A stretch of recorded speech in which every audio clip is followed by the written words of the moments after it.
내가 매수한 집이 누수나 균열 등 하자가 있을 때 그걸 어떻게 해결할 것인가에 대해서 같이 연구해 보도록 하겠습니다. 자, 갑과 을이 집을 사고 팔았는데 나중에 을이 사고 보니까 집에서 물이 샌다든지 아니면 자기가 보지 못했던 균열이 있었다. 자, 이걸 갑한테 책임을 어떻게 물을 것인가, 이걸 매도인의 하자 담보 책임이라고 그래요. 자, 학문적으로는 이 하자 담보 책임을 인정하는 근거가 등가성이다.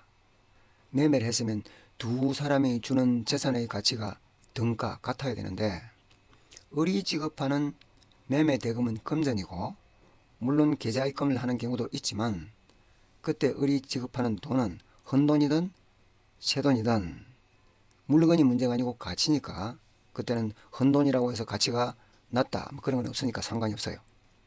매매 대금이 만약에 10억이었다. 10억이었다 그러면 그때는 을이 돈을 10억 줬을 것이고 갑은 10억 가치의 이 물건을 줘야 되는데, 그 물건에 하자가 있다 그러면 그 가치에 문제가 있습니다. 자, 그때 갑이 지는 담보 책임의 종류에는 권리에 관한 하자가 있고 물건, 목적물에 관한 하자가 있습니다. 자, 권리에 관한 하자라는 것은 간단하게 갑이 X집을 자기도 소유권 받아서 을한테 넘겨주기로 하고 을하고 매매 계약을 체결했는데 갑도 결국은 소유권을 못 받아서 넘겨주지를 못했다. 그게 권리하자예요. 그걸 전부 타인의 권리라 그러고, 그 중에 일부 다른 사람 권리가 있었다. 그걸 일부 타인의 권리라 그러고, 파란 것보다 면적이나 이런 게 훨씬 적었다. 수량 부족, 일부 멸실, 이런 것들에 대해서 이거는 소유권을 전부 못 넘겨준다든지 일부를 못 넘겨주든지 소유권 양이 부족하든지 이러니까 이걸 권리하자라 그래요. 그래서 이 부분은 나중에 시간을 별도로 내서 그때 차근차근 설명을 다시 하기로 하고, 오늘은 요 목적물 자체, 요 집 자체에 문제가 있을 때 이걸 어떻게 해결할 것인가에 대해서 연구하도록 합니다. 자, 그때 다른 특별법에서 규정되어 있는 바는 없고 우리 민법에 규정하고 있는데, 자, 민법에서는 이렇게 얘기해요. 매수인 을의 매도인 갑한테 이 집에 누수나 균열이 있을 때 그 하자에 대해 책임을 물으려면 요 매수인이 선의무과실이라 해야 된대요. 선의무과실. 자, 선이란 것은 이런 하자가 있었다는 사실을 몰랐단 말이고, 무과실이란 것은 과실이 없었다. 자, 그걸 우리 사회 통념상 하는 말로 나타내자면 을이 충분히 자기가 주의를 다했음에도 불구하고 알 수가 없었다. 이걸 선의무과실이라고 그래요. 자기가 꼼꼼히 집을 다 살펴봤는데 그때는 전혀 누가 보더라도 알 수가 없었다. 이럴 때 언제까지냐? 그 하자를 안 날로부터, 참 애매합니다.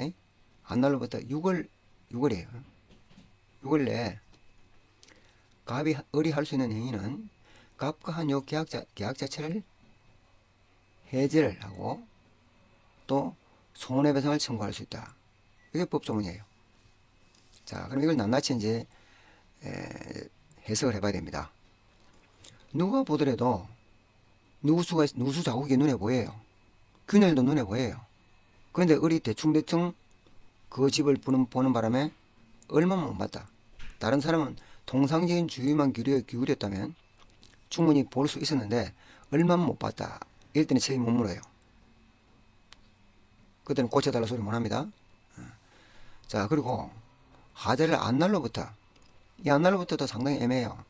당연히 매수인 을은 나는 어제 아래 봤다, 어제 아래 알았다 이렇게 얘기할 것이고, 그러니까 언제부터 이걸 알 수 있었느냐 이걸 따져야 되는데, 그러니까 그 중간에 을이 소유권 받고 을이 입주하고 나서 큰 비가 한번 났다. 그럼 강수량이 얼마다 이런 것들은 기상청에 가면 바로 나오니까 그 정도의 비가 오면 충분히 그 누수 관계를 확인할 수 있었을 것이다. 그럼 또 을이 뭐라 해요? 그때 내 외국 여행 중에 있다. 참 말이 어려워집니다. 자, 그래서 어쨌든 누가 보더라도 을이 그 집에 살고 있었는데 중간에 비가 많이 한번 와서 이 정도 비가 왔다면 당연히 누수를 확인할 수 있었을 것이다. 그런 날짜를 기준으로 따져야 돼요. 당연히 을은 어제 아래 알았다 그럴 것이니까. 안날로부터 6월 내 을이 행사할 수 있는 게 도저히 내가 목적 달성을 할 수가 없다. 이 집에서는 도저히 살 수가 없다. 이 정도 되면 계약을 해지합니다. 계약이 해지한다는 말은 이 계약이 처음부터 없었던 상태로 되돌리는 겁니다. 그럼 을은 갑한테 집 다시 돌려주고 갑은 을한테 받았던 돈을 돌려줘야 되는데 돈을 돌려받을 때는 갑이 받은 날로부터 법정 이자를 가산해서 돌려줘야 돼요. 근데 돌려줄 때도 문제가 많습니다. 계약이 없었던 상태로 되돌리니까 지금 현재 상태로 돌려주면 되는데 을이 잘못해서 파손을 시켰거나 또는 이 목적물 자체를 멸실했을 때는 어떻게 할 거냐. 그때는 그 목적물의 현재 시가대로 돈을 쳐줘야 돼요. 여하튼 그렇습니다. 그게 계약 해제인데 단 이게 이제 계약의 해제는 우리 판례 입장에서는 목적 달성할 수가 없을 정도로 하자가 클 때 그때 이야기해요. 그렇지 않을 때는 손해배상을 청구할 수 있다. 갑한테 고쳐달라 그러고 만약에 안 고쳐주면 을이 고치고 수리비를 청구하면 됩니다. 이런 식으로 해결해야 돼요. 그러니까 애매한 부분이 참 많다 보니까 당연히 당사자 사이에 분쟁이 많습니다. 그래서 이런 경우에는 당사자가 이 계약을 할 때 미리 약정을 매매 계약 당시에 매도인이 언제까지 3월까지 누수가 있으면 3월까지 지금 뭐 둘 다 눈으로 확인 안 되니까 누수는 계약 당시에는 그날 뭐 비가 안 오면 알 수가 없는 거 아닙니까? 만약에 누수 등이 있으면 3월까지는 그때는 매도인이 책임지고 수리를 해주고 그 이후에는 매수인이 책임진다. 이런 걸 명백하게 밝혀놓으면 그 규정이 우선이에요. 그래서 어느 부분까지 언제까지 책임진다 이걸 갖다 명백하게 해두는 게 좋습니다. 그래야 나중에 분쟁의 소지를 줄일 수 있어요. 자, 그런데 만약에 당사자가 이 계약을 하려고 그러다 보면 특히 중개업자께서 가운데 이제 중개를 하다 보면 서로 이런 부분까지 너무 따지게 되면 계약이 깨지는 수가 있어요. 그래서 대충 그때 가면 안 되면 법 조문에 따라 해결하면 되니까 뭐 그냥 대충 조금 얼렁뚱땅 넘어가는 경우가 있습니다. 자, 그래서 얼렁뚱땅 넘어갔다. 그럼 할 수 없이 요 법 조문을 해석을 해야 되는데 우리 판례 입장은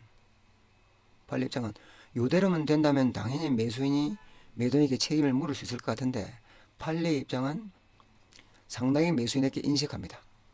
당신이 그 집을 살 때 충분히 주의를 기울이셔야 되고 그리고 혹시 문제가 생겼다면 어지간한 것들은 물론 장롱 뒤에 습기가 좀 찬다 이런 것들은 장롱을 드러내 보지 않고는 모르니까 그때는 그런 것들은 사실 매매 계약할 때 알 수가 없지만 대체적으로 우리 판례는 매수인이 충분히 주의를 기울여서 확인하고 그 다음에 계약을 하고 그 다음에 그때 당시 대충 넘어갔던 것들은 그때는 매수인에게 크게 유리하게 판결을 안 내줘요.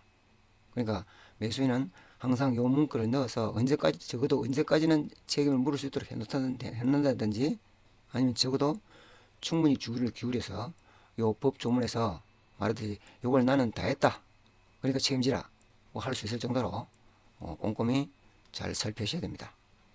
그리고 계약을 해지하는 것은 어지간하면 이 집에 들어가 사는 거는 문제가 없는데 조금 불편하더라. 이럴 것들은 손해배상으로 가지 계약 해지까지는 잘 인정을 안 해줍니다. 자, 이런 것들을 잘 고려하셔서 계약을 체결하실 때 주의를 충분히 기울이시는 게 중요합니다. 자, 도움이 되시다면 구독과 좋아요 반드시 눌러주시고 다 함께 풍요롭고 행복한 삶을 추구하는 부동산 법률 TV였습니다.